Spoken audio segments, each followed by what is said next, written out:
dossier puisque c'est tombé hier et donc je n'ai ni le détail sur le fond et la forme de ce dossier. Mais ce qui est sûr, c'est que pour exporter les déchets, il faut être dans la convention de Bâle. Et dans la convention de Bâle, en fait, on a deux types de déchets. On a des déchets en liste verte. Ce sont des déchets qui sont, on va dire, homogènes, connus et d'une seule qualité, donc ils peuvent envoyer avec un simple document. Et ensuite, on a les déchets en liste orange, qui sont en général des déchets en mélange. Et ces déchets en liste orange doivent faire l'objet d'un accord préalable entre l'État exportateur, donc la France, et l'État qui reçoit, c'est-à-dire la Malaisie.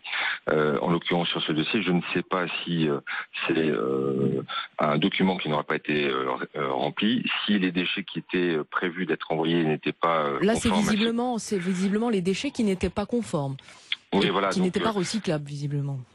Oui, alors donc dans ces cas-là, effectivement, il y a infraction puisqu'on doit bien sûr se conformer à cette convention de Bâle et donc ce qu'on déclare en exportation doit être identique à ce qui est reçu par le pays.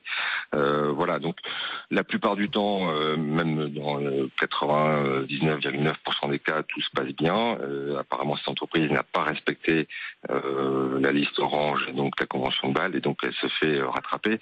Et je dirais c'est tant mieux parce que en tout cas nous professionnels, on a à cœur de faire les choses comme il faut et quand une entreprise ne fait pas le travail comme il le faut, je trouve ça très bien que l'État, au travers de son pôle national des transferts transfrontaliers, puisse retrouver cette entreprise et les pénaliser.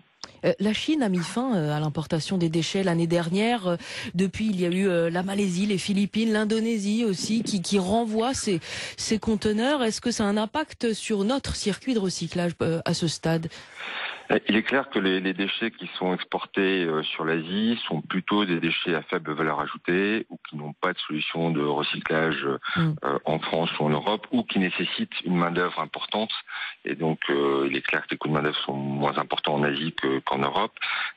Et donc, ces déchets aujourd'hui n'ont pas de solution française ou européenne et donc se retrouvent au mieux en valorisation énergétique, au pire en enfouissement parce que dans des décharges sauvages souvent.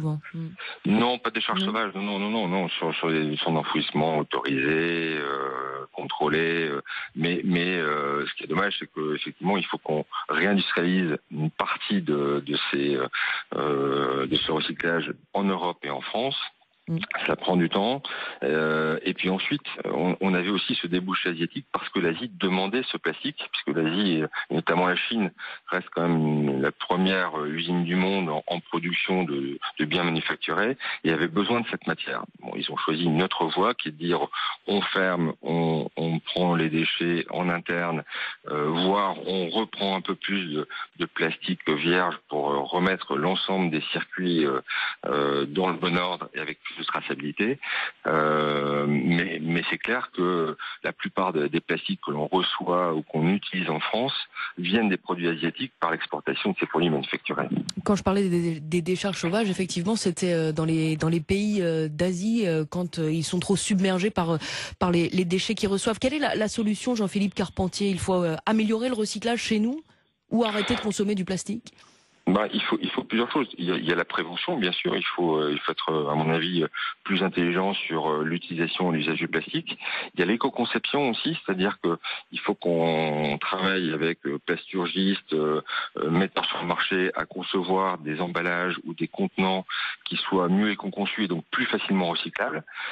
Et la troisième chose, c'est que l'opportunité que l'on a avec cette fermeture de l'Asie et de la Chine, c'est de pouvoir réindustrialiser en France et en Europe une industrie du recyclage qui avait tendance, pour des soucis économiques et de facilité, à envoyer ces déchets se faire traiter ailleurs. Et donc c'est une source de création d'emplois et de valeur ajoutée chez nous. Et c'est ce qu'on dit depuis 2017, depuis la fermeture de la Chine, qu'il faut remettre ça en France et en Europe pour recréer de l'emploi et de la valeur ajoutée. Jean-Philippe Carpentier, merci d'avoir accepté l'invitation de France Info ce matin, président de la Fédération professionnelle des entreprises du recyclage.